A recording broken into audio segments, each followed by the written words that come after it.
Right, hello everybody. Thanks for watching this very short video. My name's Matthew Inglis. I'm the branch pensions rep, and this is the first of a series of very short videos that the branch is putting together to keep you updated on the USS pensions dispute. And in the first one, first of these videos, I'm just going to talk you through what the cause of the dispute is, which is essentially due to a very problematic, in our view, a very problematic valuation. So let me just do that using this graph. And before I get going, I should acknowledge my counterparts at Sheffield and Sussex, Sam Marsh and Jackie Grant, who did all of the legwork of putting together these figures. Although everything they've done is from publicly available USS documents, so you can go and check this all yourself if you're interested in doing that. Yeah, thanks to them for putting in the hard work. So what is this graph? Well, down the bottom here we've got 100 years of time, because pensions are long-term investments, so we need to think not only how much money USS has now, but how much it's expected to have or can be forecast to have into the future. And then up the side here is the current value of USS's assets per date, and that's all in 2020 prices, I should say. So inflation has been taken out of this. Of this graph completely. This is all real terms figures.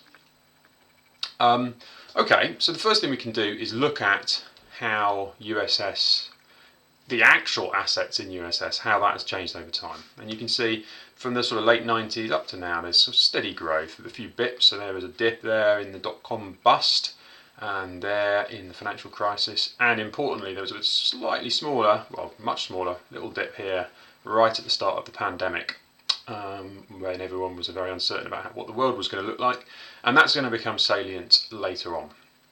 But you can see there that assets have kind of grown steadily over the last 20 years or so. And then when the USS does a valuation, what it's required to do is make what's called prudent asset growth assumptions. So it's got to be slightly conservative, because obviously it's very important that USS is able to pay the pensions to pensioners that it owes. So it has to forecast how its assets are going to grow with building in a bit of prudence or conservativeness. And it has to do that by law every 3 years. So we can look at how its forecasts or its prudent asset growth assumptions have changed over time. So let's start with the 2011 valuation. You can see there in 2011, USS said they were going to conservatively assume that its assets were going to grow at that blue line right there.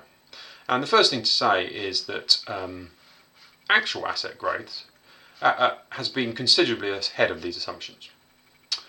So what's that? We're currently at about 87 billion, and we weren't expected on these assumptions to get there until about 2035. So the scheme is about 15 years ahead of schedule, according to the 2011 prudent asset growth assumptions.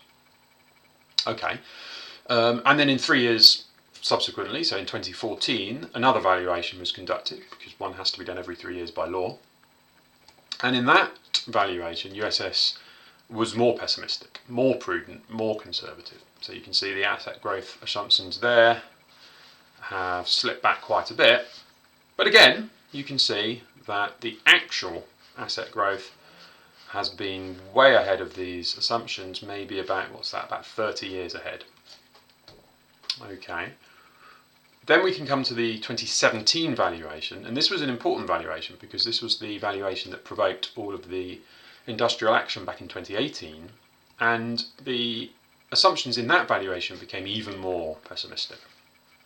So they went real terms lost for a little bit and then grew like that. So again, the scheme has outperformed that valuation quite considerably.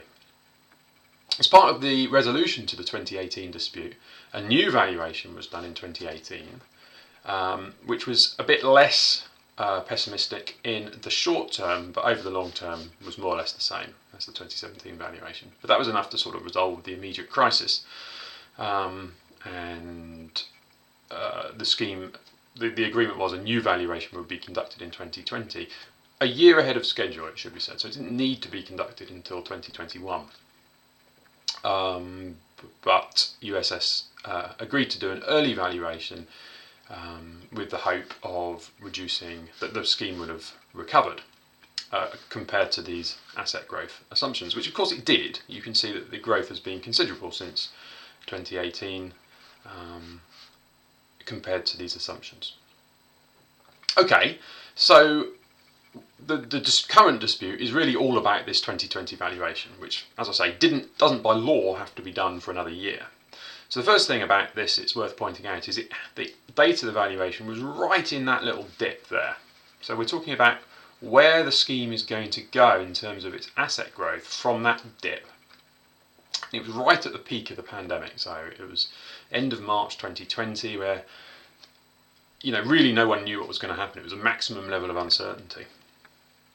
So one might think that it's a particularly bad date to choose for a pension fund valuation because everything's up in the air. Nevertheless, USS is insisting on having a 2020 valuation and not delaying it, and not taking into account the post-valuation date experience of that significant growth up there. So, bearing in mind that all previous valuations have been considerably too pessimistic, by quite a bit, consistently over the last decade, USS's prudent asset growth assumptions have been way below what the actual achieved asset growth has been. What is USS willing to assume about asset growth in the current valuation? And this is what the dispute is about. Their current line looks like this. So it's almost flat, only just above inflation.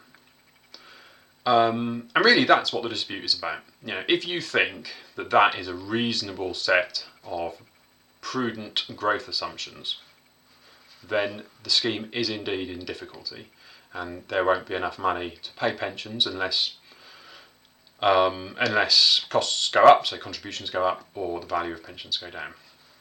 If, like me, you think that's a crazy assumption, because one way of illustrating how bizarre it is that in the year since the valuation date, assets have grown by about 18 billion or so, which is more than these assumptions expect right up until the end of the century.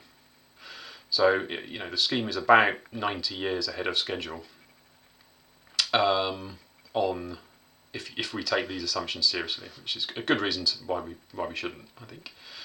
So that's essentially what the dispute is about, and I should emphasise it's not just me, and it's not just UCU, and it's not just my colleagues, other pension officers for other branches who are puzzled about this extraordinarily pessimistic growth assumptions that USS is insisting on. Very respected financial commentators agree. So here's Martin Wolf, the chief economics commentator of the Financial Times, and he says the only assumption under which the USS scheme could fail is a permanent end of economic growth.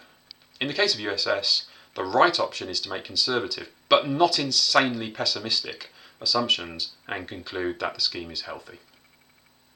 So what Martin Wolf is saying there is, if you don't assume that basically there's going to be zero growth for the next 100 years, the scheme is probably in surplus, almost certainly in surplus actually.